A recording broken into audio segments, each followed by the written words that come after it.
It gives me great pleasure to introduce to you our guest speaker, guest person today, Sitaram Das, who spent several years serving his beloved teacher Ram Dass on Maui, where he was shown the path of Bhakti, the yoga of service and devotion to God.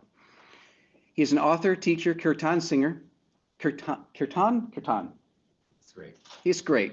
And director of the Sacred Community Project, where he works to provide affordable, free, and donation-based offerings as a practice of sacred community. His book, From and For God, is an intimate contemplative collection of writings on the spiritual path. We have ordered that book for our library. It has not arrived yet, but for more information about that book, Sitaram and his organization, please see Sitaram Das at, sitaramdas.com and sacredcommunityproject.org. And without further ado, Sitaram. So, I know you normally start by with an opening meditation or opening blessing. And so I was asked to start this myself just with an opening chant. So I'm going to spend a minute or two talking about this chant so that we can all be grounded in what this is invoking. In the tradition, the lineage I come from, which I directly learned from Ram Dass's living room, the Hanuman Chalisa is a really big chant for us. And it's a 40-verse prayer, an invocation of Lord Hanuman. Hanuman is often represented as a monkey-like being, and Hanuman is said to be the perfect embodiment of service and devotion. So why we often start by singing the Hanuman Chalisa is we're invoking that presence, right? That presence that lives in our own heart. We're allowing it to come to the surface. That sense of natural service and devotion. And the final line of this chant, the translation is we're asking Hanuman, we're asking God, we're asking the divine to make our heart into their home. Yeah, so that's what this is invoking. So I know everyone here has their own practices of how they ground and how they come into presence. So it's an invitation to do that. And then for the next 7 minutes or so, you can just allow these words to wash over you. If anyone here knows the chant, you're welcome to sing along. Before even that, let's start with 3 ohms all together. Deep inhale.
Malabudi Vedyante Umoin Harahu Kalesa Vikarasya Vararamachandra Paradesharanam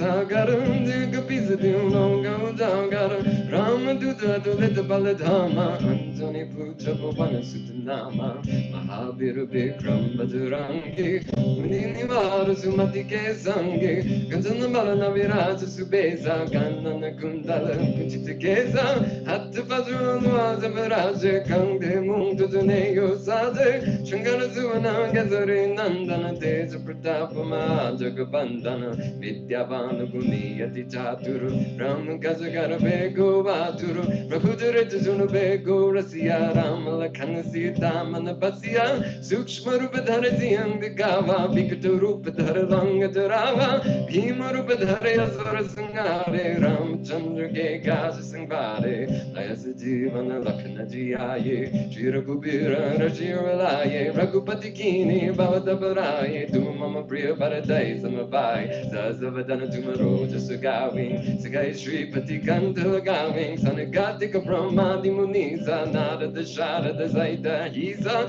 Yamakubera Ningamala Dangde Gabi Gobeda Gai Sake Gangde Tumupakara Sagri Wangina Rama Milaya Rajaparadina Tumaro Mantra Bhishanamana Lankeshwara Vaisavajagadana Yugazaza Yodana Balabhanu Lyota Imadhuru Padajanu Prabhu Mutrika Melemukamai Tarilangaya Turadanai Tugamagata Tekatikete Sugamanuga Tumare Tete Ramanuare Dumarakovare Otana Gabino Besare Subasukalae Dumari Sharana Tumarak Chakagaugo Darana Bandadeja Sumaru Wabe Tino Lokanga Dengambe Putapasatana Katanangawe Mavira Jabanama Sinawe Nazirungare Samabira Jabatanirandana Numadavira Sangatate Anumana Jarawe Manakama Pachinatiana Jolawe Sabapadarama Dubasvi Raja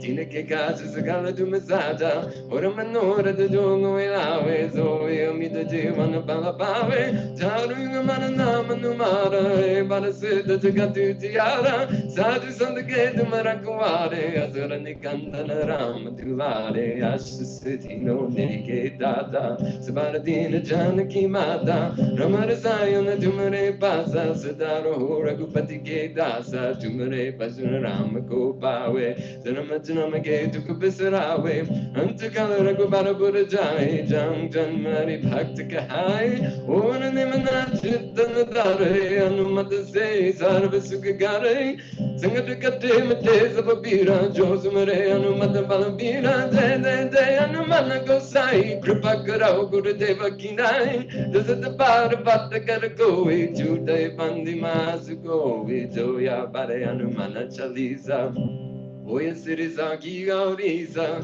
Tuasidasa Sadari Tera Kije Nathara Diamandera Bhavanatanaya Sangatarana Mangalamurati Rupsyaram Ramalakana Sita Sahita Virayavasam Surabhupasya Vararam Chandra Paraje Sharanam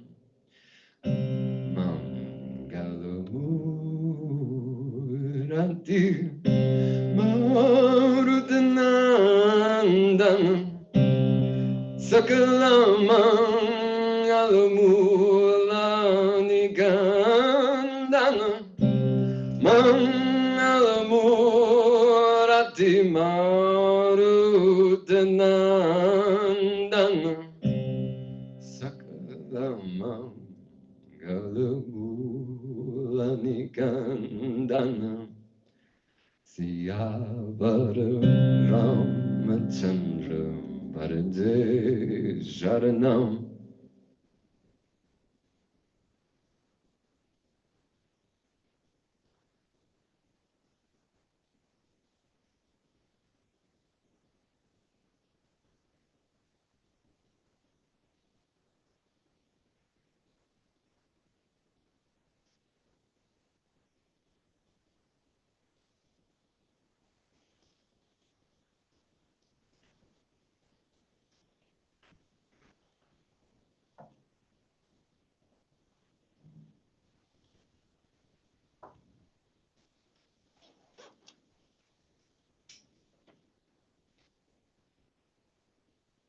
So how this is going to work for the next hour or so.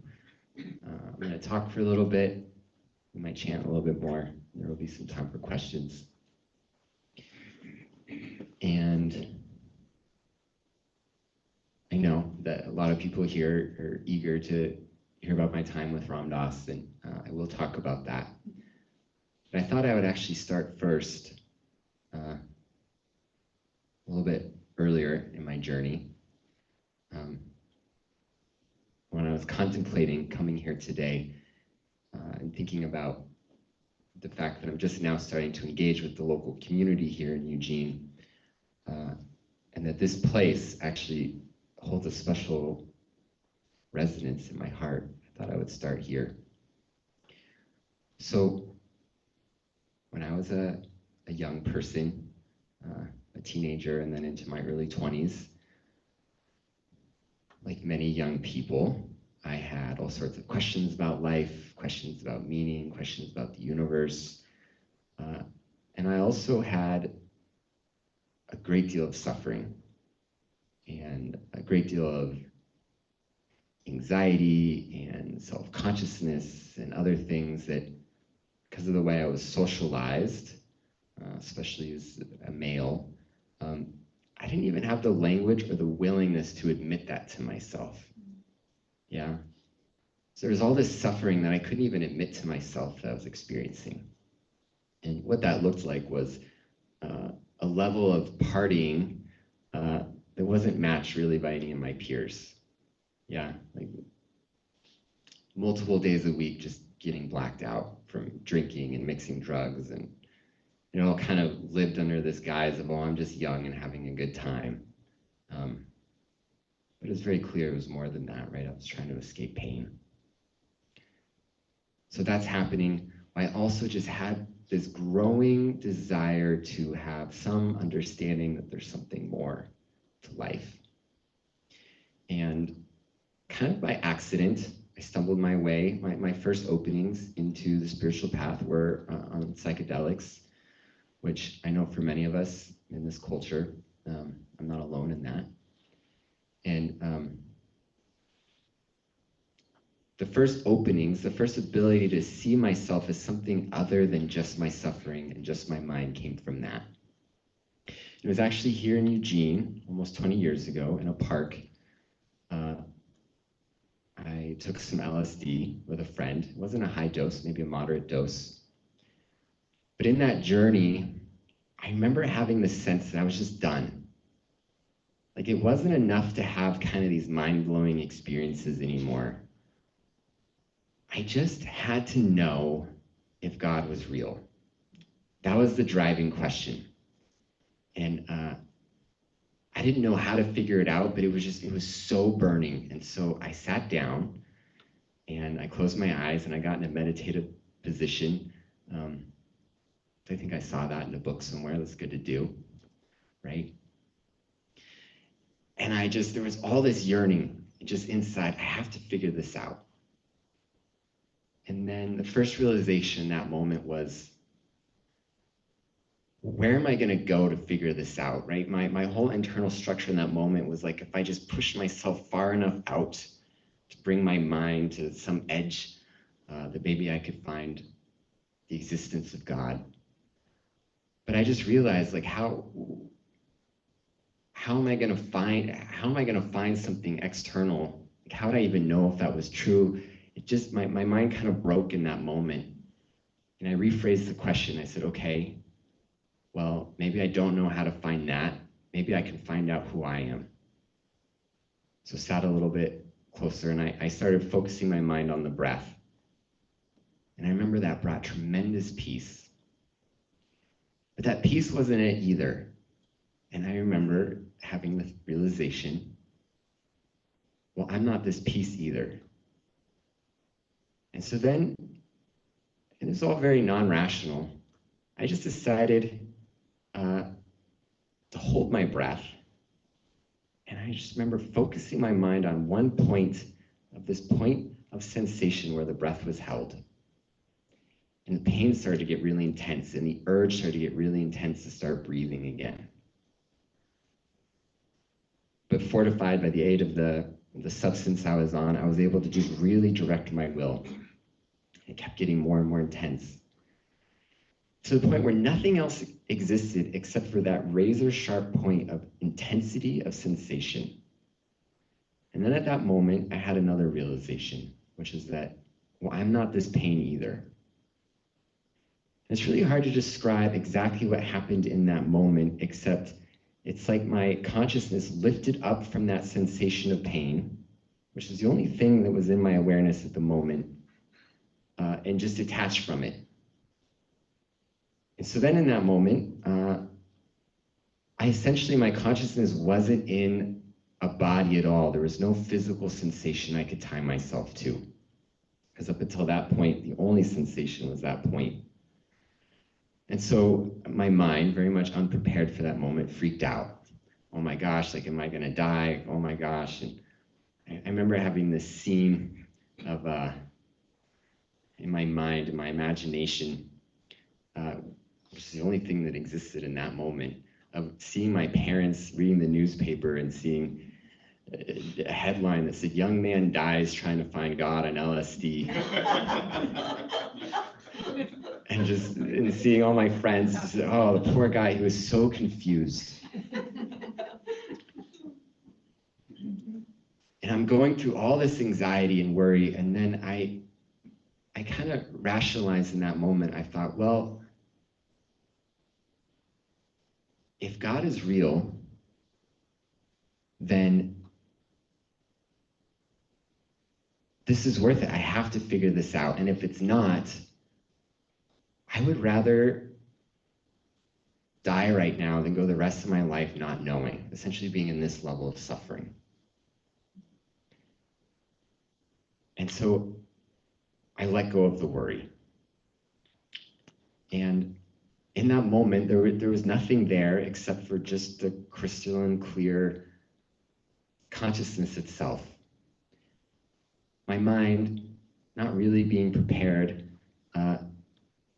I wasn't in that space for very long. But why I'm telling this story is because the very first thought that came in my mind, the very first thought that entered back into my awareness from that nonverbal space were the words, "I love you." Yeah? And in that moment, it felt like those were the truest thoughts I had ever had. Yeah, I love you. This truth of God is not separate, right? This absolute, it's the nature of my being, the nature of existence, the nature of all of humanity. Yeah, I love you. As my awareness started to come back to my body, and that just kind of kept playing in my mind. And I still had a lot of suffering to work through. Yeah, I still do. Moments of agitation and being caught in the moment. But trusting that ultimately is what led me on a path of really seeing devotion, which up until that point, as I'm reading and studying all these different spiritual texts, devotion seemed to me maybe less advanced. Yeah. Like kind of those crystalline, just very clear Advaita Vedanta, those non-dual paths, Buddhism, just those clear teachings didn't have a lot of fluff. It just seemed much more advanced to me. But what I've come to learn from that moment is that in the devotional literature, what it says is that love is that non-dual truth. And the way that we practice devotion is by engaging in that devotional love poetry. So by saying, "I love you," yes, there's a me and a you, but what those words evoke is the presence of love. Yeah. So through engaging with devotion, through praise, through prayer, through striving to be in the world in a manner of service. It's cultivating a sense of love. And that's ultimately what led me to find my way to Ram Dass. Because, as you probably gathered from that opening story, I had a lot of passion, but very little direction. Yeah. Very little direction, meaning I was willing to hold my breath on LSD in a park in Eugene. And even after that, as I'm finding my way and studying with different teachers, and there's a lot of intensity, but very little direction. And I knew I needed some guidance to kind of ground down. And like I'm sure many of the people here, as I'm reading all these different spiritual texts, right? I felt like I was doing some kind of translation from them. Like, oh, I can see the truth in this. Oh, I can see the truth in this. But when I found Ram Dass's teachings, it felt like someone was just speaking directly to me in my own language. Yeah? And so I kept gravitating more and more to his words. And then at 23 years old, shortly before my 24th birthday, I just realized there's all these people that I wish I could have met. People like Aldous Huxley, or all these incredible saints from the last century, right, that I can read about but never got to meet. But if I'm really being honest, the person at the top of that list, the very top, would be Ram Dass. And he's still alive.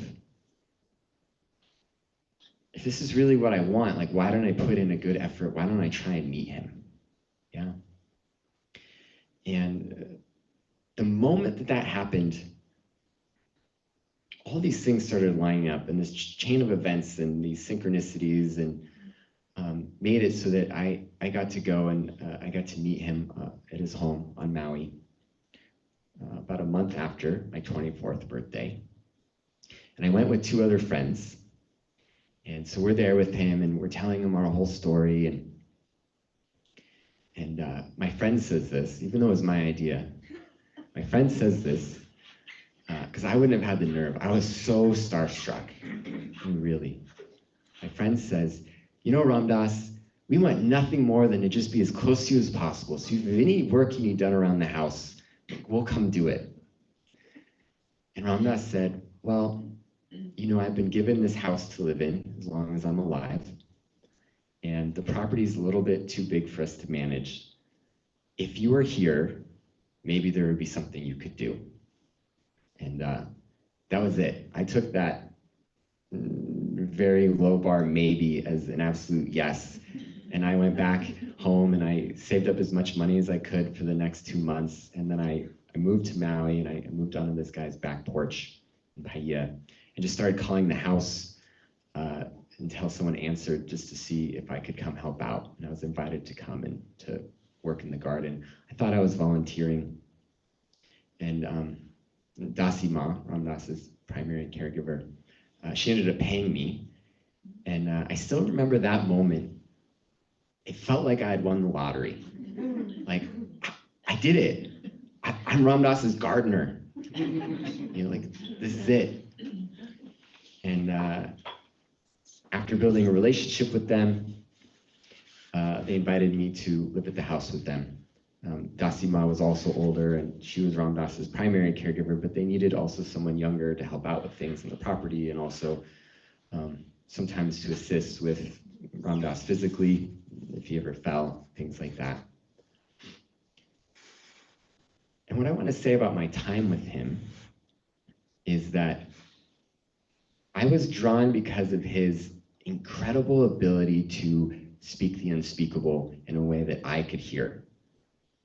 But the Ram Dass that I spent time with and lived with over this 3-year period was a Ram Dass that had had a stroke, was about 80 years old, and that verbal ability was not there in the same way. He spoke very slow. Sometimes he would struggle to find the right words. And honestly, a lot of our time together, more time than not, was just spent in silence. But what's incredible about that is that it's like the richest silence I've ever experienced. Towards the end of Ram Dass's life, he had this term, loving awareness, that he used to describe this ultimate reality. Because our true nature of awareness is loving, right? And Ram Dass would talk about how he loved his wheelchair, and he loved his stroke, and he loved the pain in his body. And I know from living with him that that was immense pain. Yeah. Sometimes we think about love as like this soft blanket that we can use to cover up the intensity of experience. But I don't think it really works like that, right? Because if we're letting go of our resistance, we're face to face with the reality of whatever experience is in that moment. And so when Ram Dass would talk about loving his pain, we're talking about intense pain. I mean, he had constant treatment-resistant UTIs and infections, and he had neuropathy, nerve pain. It's just, there's things that we did, but it was just there all the time. So he's in this body with a mind that didn't work the way it used to. There's immense pain. But that's not what I experienced being around him. I really experienced just a true presence and contentment and love. And when he would meet with someone one-on-one, I still remember my first one-on-one with him. It's like I was the only thing that existed in the entire universe. He just gave me his total presence. And because he saw me as God, it allowed me to settle in and to also rest in that truth, right? Without the use of drugs. Yeah. So I got to feel what it's like to be around someone that has dedicated a life to practice. And I really drew from that three things. One, that this love is real. Yeah. It's real and it's worthwhile. It's a worthwhile thing for me to continue to attempt to cultivate in my life.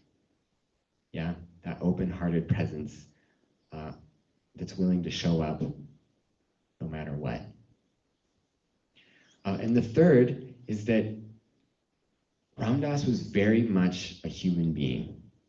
Yeah, so unlike all these saintly beings that I read in the last century, they all kind of seem maybe inspiring, but also maybe out of reach, right? Almost like they're not human.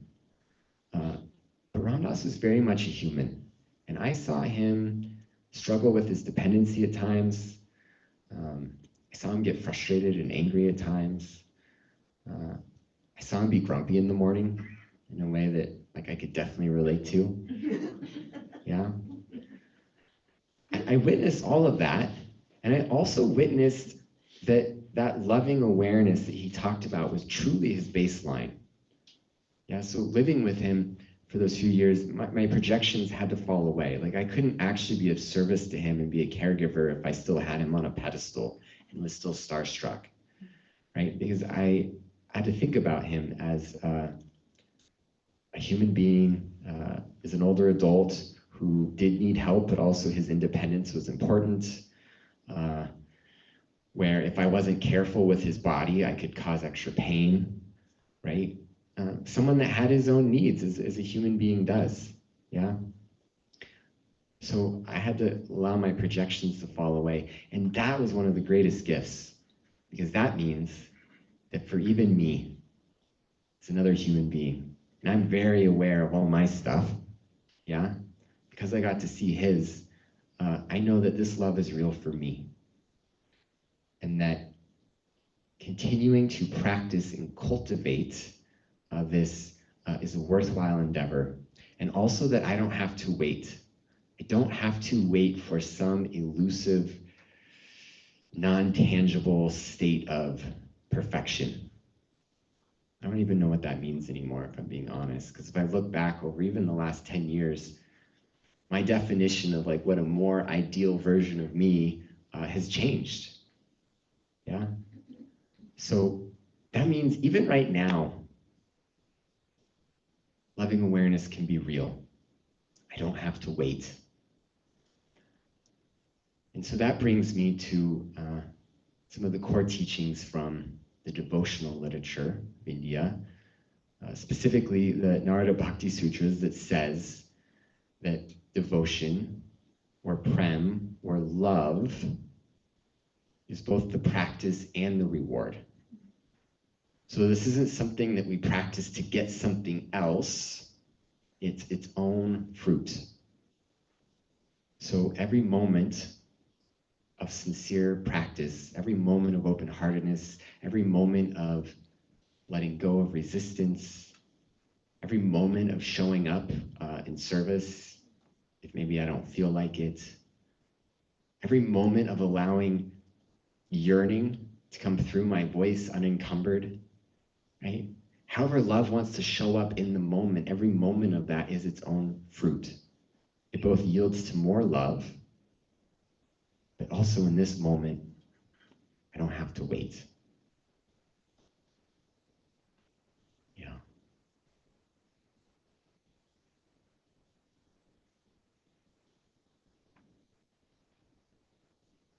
And now the way I think about it is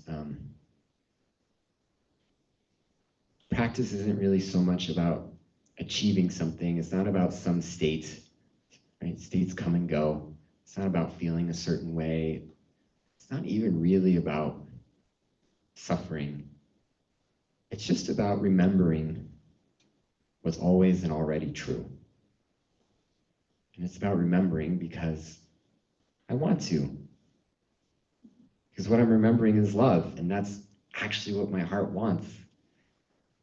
I don't know why the mind forgets, but it does. But with this practice of love, I don't even mind the forgetting anymore. I just love it. I'll share one last anecdote with that. Then we can chant a little bit and then open up for questions.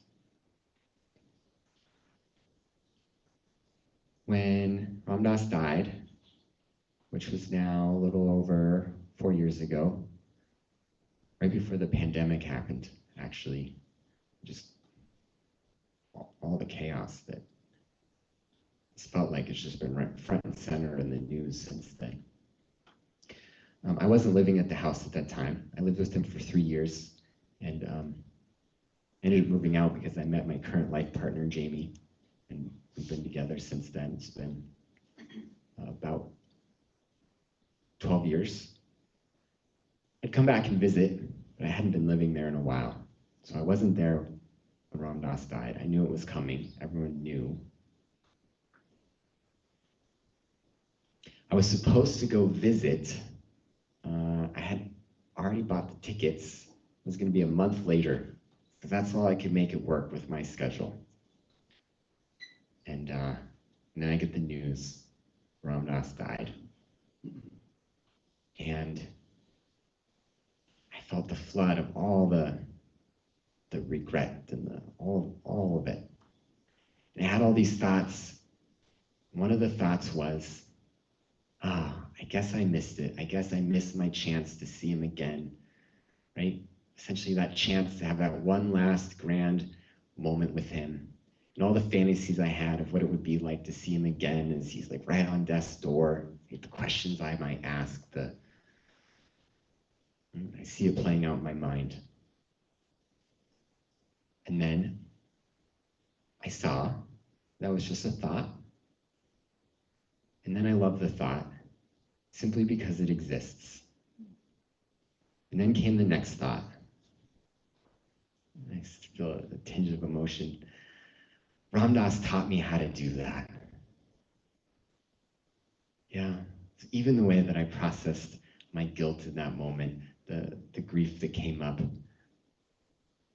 even the way that I naturally, without trying, it was just so spontaneous the way I related to those thoughts and allowed myself to love them as a manifestation of God, the God that's not separate. Even that was a gift from Ram Dass. You know. So I changed my ticket and I flew out the next day, and I didn't get to see him, and his body was alive, but I got to spend time with his body, with community, with satsang, and engage in ritual, and a bunch of us stayed up all night through the night and just sang some of these chants, sitting around his body. It was so beautiful. Then we fell asleep, and we didn't want to leave, right? So we just fell asleep on the floor around him. Me and it was the other people that had stepped in as caregivers over the years. And that really deepened for me, and that's been really a big part of my path since Ram Dass died. Is up until then, the weight was much more centered on him, and now the weight for me is much more centered on community. Community is the #1 way now that I experience darshan, right? It's the strongest reminder of me of this always and already true presence of loving awareness. The other was just how important ritual is, because the way that I moved through that grief, I mean, it was just every step of the way was so beautiful and precious. I just wanted to savor every moment of it. In fact, the pain around that of his loss was mostly centered on the fact that for like the next month especially, all I wanted to do was just think about him, but I had other things I had to do, right? So I wished that I would have had more of an ability at that time to kind of let some of those tasks fall away. But that also awakened a great sense of compassion of just what the nature of grief is in our culture, right? That we experience these losses, and whether they're complicated or beautiful or however we relate to them, the reality is most of us get, a week, maybe 2 of bereavement leave if we're lucky. And I don't think that's enough. Yeah.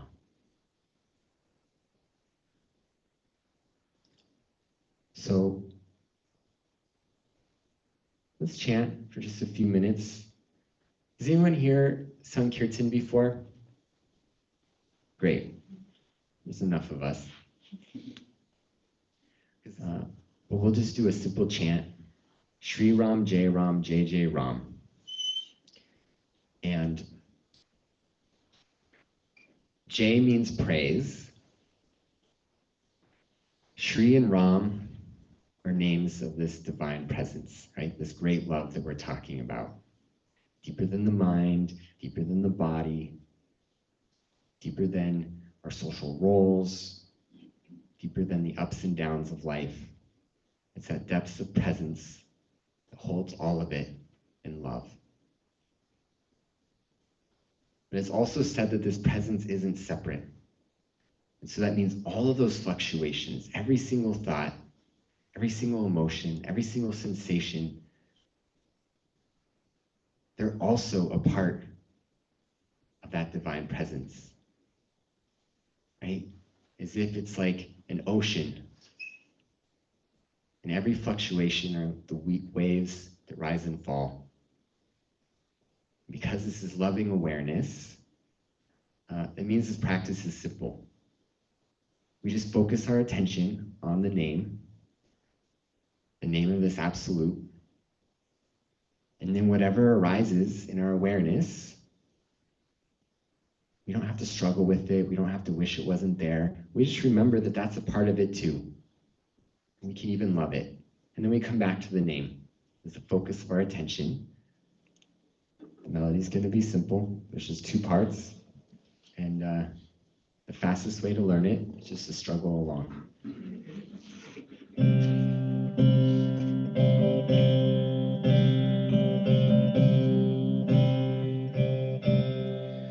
Shri